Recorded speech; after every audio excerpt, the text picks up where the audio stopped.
Hello दोस्तों, आज की इस कहानी में आप सभी का स्वागत है।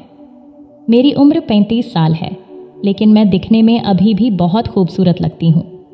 मेरे पति का नाम अजीत है और वह शहर में नौकरी करते हैं। अपने पति की गैर मौजूदगी में भी घर की जिम्मेदारी ठीक ठाक निभा लेती हूँ। मेरे एक बेटा और एक बेटी है। जिंदगी ने कब करवट ले ली, मुझको पता ही नहीं चला। मेरी जेठानी का भतीजा निशांत अक्सर हमारे घर आता रहता था। मैंने एक दो बार निशांत को टोका भी कि बुआ के घर पड़े रहते हो, कोई काम धंधा करो। पहले मैंने भी निशांत पर कोई ज़्यादा ध्यान नहीं दिया था, लेकिन वह जब भी आता था मैं उसकी खूब मेहमान नवाजी करती थी। निशांत के मन में क्या था यह मुझको पता नहीं था। एक दिन निशांत दोपहर में मेरे घर आया और चारपाई पर बैठकर इधर उधर की बातें करने लगा। अचानक वह मेरे पास आकर बोला, बुआ, तुम जानती हो कि तुम कितनी सुंदर हो। निशांत की इस बात पर पहले तो मैं चौंकी, उसके बाद हंसती हुई बोली, मजाक अच्छा कर लेते हो? नहीं बुआ, ये मजाक नहीं है। तुम मुझे सचमुच बहुत अच्छी लगती हो। तुम्हें देखने को दिल चाहता है, तभी तो मैं तुम्हारे यहाँ आता हूँ, निशांत ने हंसते हुए कहा। निशांत की बातें सुनकर मेरे माथे पर बल पड़ गए। मैंने कहा, तुम यह क्या कह रहे हो? क्या मतलब है तुम्हारा? उसने बोला, कुछ नहीं बुआ, तुम बैठो और यह बताओ कि फूफा जी कब आएंगे। मैंने कहा, उन्हें छुट्टी कहाँ मिलती है? तुम सब कुछ जानते तो हो, फिर भी पूछ रहे हो। मैंने थोड़ा सा रोब में कहा, तुम्हारे ऊपर दया आती है बुआ। फूफा जी को तो तुम्हारी फिक्र ही नहीं है। अगर उन्हें फिक्र होती तो इतने दिनों बाद घर न आते। वह चाहते तो गांव में ही कोई काम कर सकते थे। यह कहकर निशांत ने जैसे मेरी दुखती रग पर हाथ रख दिया था। इसके बाद मेरे करीब आकर वह मेरा हाथ पकड़ते हुए बोला, बुआ, अब तुम चिंता मत करो, सब कुछ ठीक हो जाएगा। इतना कहकर निशांत तो चला गया, लेकिन मेरे मन में कई सवाल छोड़ गया। मैं सोचने लगी कि आखिर निशांत का मेरे यहाँ आने जाने का मकसद क्या है। 26 साल का विजय देखने में ठीक ठाक था। वह अविवाहित था और अपने गांव की एक दुकान पर काम करता था। तनख्वाह तो ज़्यादा नहीं थी, पर वहाँ उसे अच्छी कमाई हो जाती थी। मेरी जेठानी के यहाँ आते आते उसका दिल मुझ पर आ गया था। मैं पति की दूरी से बहुत परेशान थी। इसी का बहाना बनाकर उसने मेरे दिल में जगह बनानी शुरू कर दी थी। रिश्ते की नज़दीकियां रास्ते में बाधक थी। निशांत को इस बात का भी डर लग रहा था कि अगर मुझको बुरा लग गया तो परिवार में तूफान आ जाएगा। उस दिन निशांत के जाने के बाद मैं देर तक उसी के बारे में सोचती रही कि आखिर निशांत चाहता क्या है। इस रात मुझको देर तक नींद नहीं आई। निशांत की बातचीत का अंदाज मन मोहने वाला था, लेकिन मैं उम्र और रिश्ते में निशांत से बड़ी थी। मन में पति के प्रति गुस्सा भी आया, क्योंकि पति से दूरी के कारण ही मेरा मन डगमगा रहा था। मैंने तय कर लिया कि इस बार जब पति घर आएंगे तो मैं उनसे कहूँगी कि या तो वह गांव में रहकर कोई काम करें या फिर मुझे भी अपने साथ ले चलें। कुछ दिनों बाद अनिल छुट्टी पर आया तो मैंने कहा, देखो, तुम्हारे बिना मेरा यहाँ बिल्कुल भी मन नहीं लगता। या तो तुम यहीं कोई काम कर लो या फिर मैं भी बच्चों को लेकर शहर चलकर तुम्हारे साथ रहूंगी। मेरी बात सुनकर अजीत बोला, लगता है तुम पगला आ गई हो। तुम अपनी उम्र तो देखो, बच्चे बड़े हो रहे हैं और तुम्हें रोमांस सूझ रहा है। पति के जवाब पर मैं कुछ नहीं बोली। अजीत 2 दिन तक घर पर रहा। तब तक मैं काफ़ी खुश रही, पर पति के जाने के बाद मेरे जिस्म की भूख फिर से उठने लगी। मैं उदास हो गई।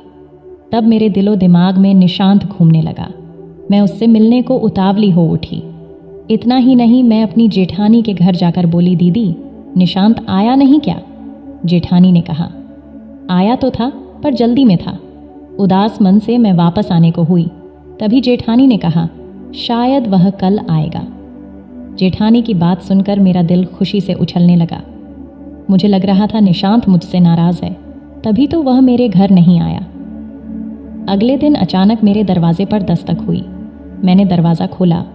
सामने निशांत खड़ा था। मैंने कहा, अब बताओ क्या करना है? निशांत ने घर में दाखिल होते हुए कहा। मैंने दरवाज़ा बंद किया और अंदर आकर निशांत से बातें करने लगी।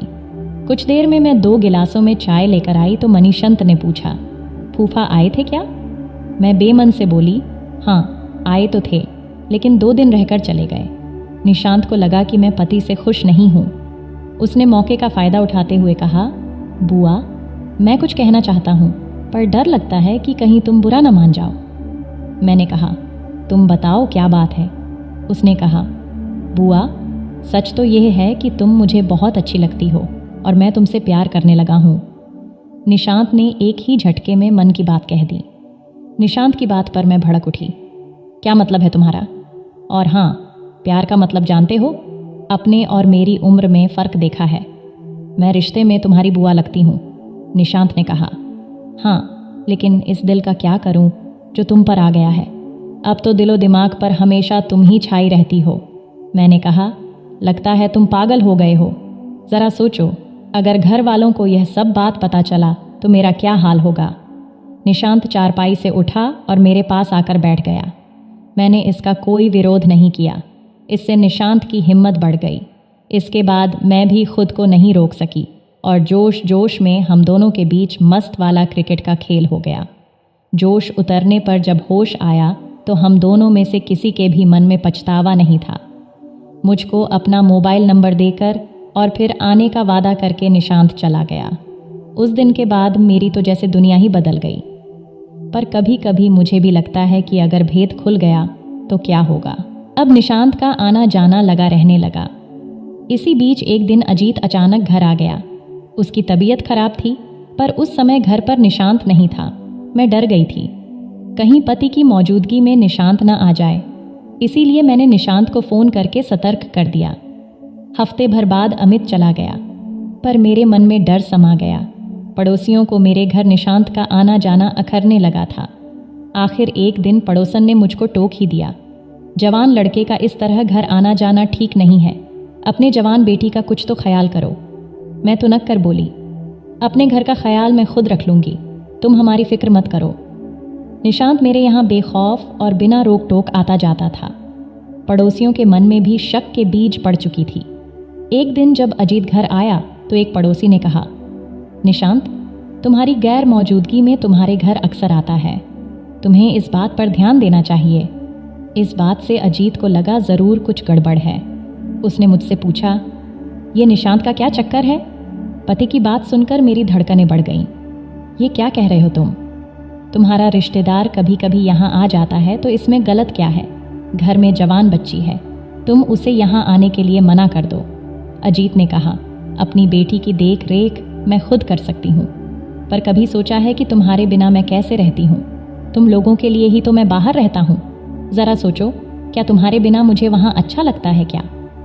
अजीत को मेरी इस बात से विश्वास होने लगा कि पड़ोसियों ने उसे मेरे और निशांत के बारे में जो खबर दी है वह सही है।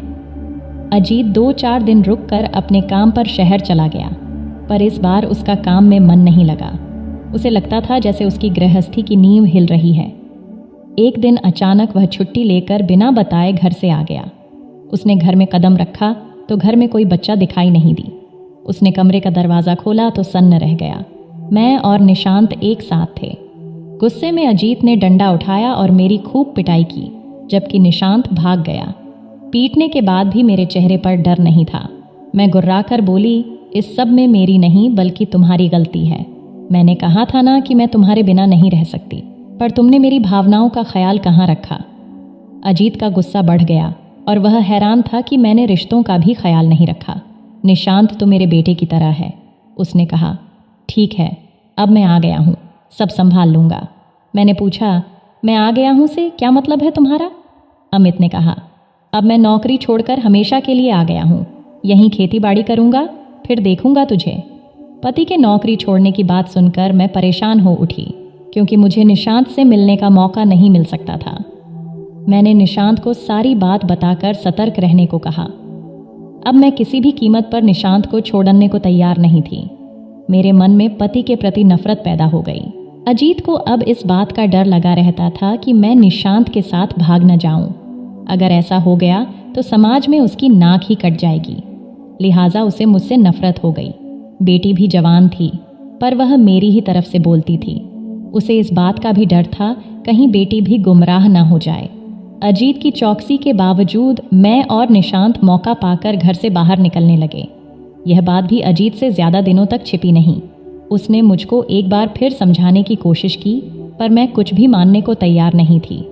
अजीत समझ गया, कोई बड़ा कदम उठाना ही पड़ेगा, वरना उसकी गृहस्थी डूब जाएगी। घर का वातावरण काफ़ी तनावपूर्ण रहने लगा था। निशांत अजीत की खुशियों के रास्ते में बाधा बन गया था। काफ़ी सोचने विचारने के बाद अजीत को लगा इस समस्या का एक ही हल है कि रास्ते से कांटे को जड़ से निकाल दिया जाए। दूसरी ओर रोज़ रोज़ पिटने से मुझको लगने लगा था अब मैं अपने पति के साथ ज़्यादा दिनों तक नहीं रह सकती। मैं खुलकर निशांत के साथ अपनी दुनिया बसाना चाहती थी। अजीत धीरे धीरे अपने इरादे को मजबूत कर रहा था। बेशक यह काम उसके लिए कठिन था, पर एक ओर चरित्रहीन पत्नी थी तो दूसरी ओर बेलगाम भतीजा। दोनों उसके गुस्से को हवा दे रहे थे। एक दिन अजीत खेत में काम कर रहा था, तभी निशांत मुझसे मिलने आया। तभी अजीत आ गया। निशांत को देखते ही उसका गुस्सा 7वें आसमान पर पहुंच गया। उसको देखकर निशांत ने वहां से भागना चाहा। तभी अजीत ने हाथ में लिए फावड़ा उसके सिर पर दे मारा। एक ही वार में निशांत वहीं ढेर हो गया। यह देखकर मेरी तो चीख निकल गई। आस पड़ोस में हाहाकार मच गया। तभी किसी ने पुलिस को खबर कर दी। पुलिस ने मौके से ही अजीत को गिरफ्तार कर लिया। मैं वहीं बैठकर रोए जा रही थी। मेरी एक गलती की वजह से आज मेरा हंसता खेलता परिवार बिखर गया था। तो दोस्तों, वीडियो अच्छी लगी हो तो चैनल को सब्सक्राइब ज़रूर कर देना। धन्यवाद।